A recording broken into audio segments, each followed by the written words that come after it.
RTX 4080 Game Ready driver adds support for G-Sync and V-Sync with DLSS 3. NVIDIA has released a new Game Ready driver, version 526.98, which is packed with feature updates, including RTX 4080 support, as well as G-Sync and V-Sync support for DLSS 3 frame generation, HDR10 Plus gaming, and RTX I/O direct storage. Perhaps the most anticipated feature aside from RTX 4080 support, is official support for V-Sync and NVIDIA G-Sync with DLSS 3 frame generation.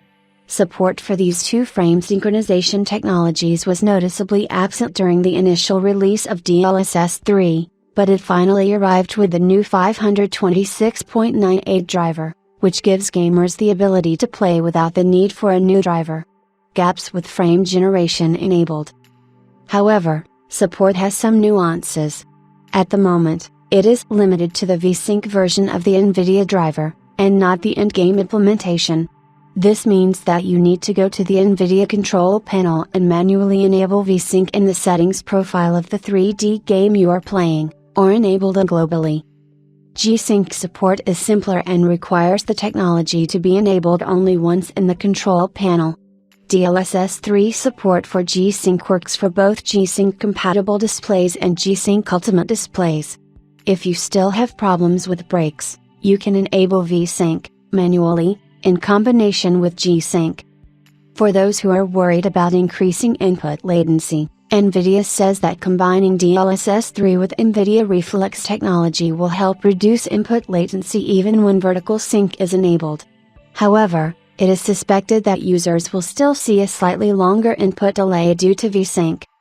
The next major feature is support for the Microsoft Direct Storage 1.1 API in the form of RTX I/O. This feature allows RTX GPUs to conform to the direct storage standard, allowing them to decompress and load game resources directly from high-speed storage solutions using the CPU. This will significantly reduce the loading time of games that support this technology.